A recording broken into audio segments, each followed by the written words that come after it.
আজি বনাম পনীৰখিনি গৰম পানীত তিয়াই ল'লোঁ। তাৰপিছত নাৰিকলখিনি ছেট কৰি থ'লোঁ। তাৰপিছত লগতে আলু প্ৰিপেয়াৰ কৰি দিছে আৰু বাবাই আলুখিনি কৰি তাৰপিছত সেইখিনি মিক্সিত গ্ৰাইণ্ড কৰি ল'ম। বিলাহী নাৰিকলখিনিও গ্ৰাইণ্ড কৰি ল'ম।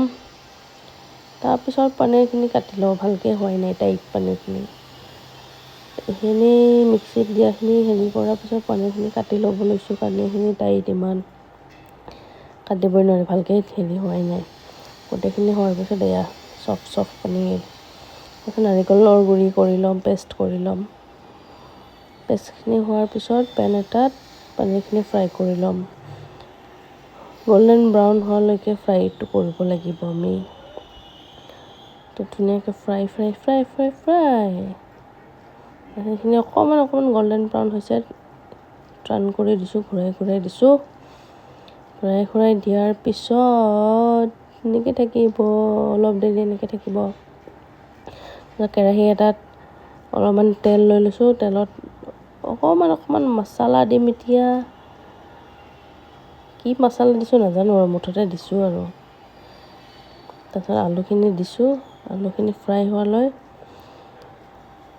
ফ্ৰাই হৈ যোৱাৰ পিছত আমি ইয়াতে দিছোঁ মছলা অলপ। তাৰপিছত এই পেষ্টখিনি, বিলাহী পেষ্টখিনি দি দিলোঁ। অলপমান বইল হোৱালৈ এইখিনি ৰখিব লাগিব। পানীখিনি শুকাই নগ'লে অলপমান টমেট' কেটচাপ দি দিলোঁ।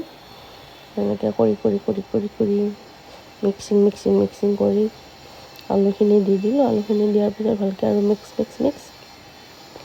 তাৰপিছত কেঁচা জলকীয়া দুটামান ফালি দিছোঁ, ভাল লাগে টেষ্টটো।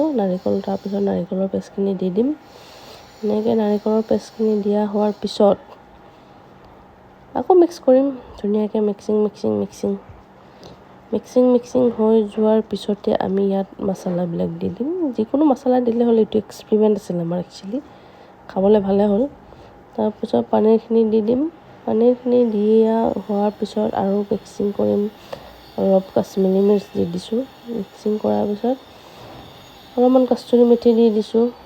তাৰপিছত এইখিনি হৈ গ'ল। এইখিনি হোৱাৰ পিছত ইয়াতে তড়কা দিম। তড়কাৰ কাৰণে আমি ঘি লৈছোঁ, হিং দিছোঁ। হিং দি অকণমান বেহৰ গুটি, কাৰি পাত্তা, এটা কেঁচা জলকীয়া ফালি দিছোঁ। হৈ যোৱাৰ পিছত ইয়াতে দি দিলোঁ মিক্সাৰখিনি। দি দিয়াৰ পিছত মিক্স কৰি দিলোঁ। মিক্সিং আকৌ মিক্সিং। তাৰপিছত ধনিয়া পাত্তা দিয়াৰ পিছত হৈ গ'ল।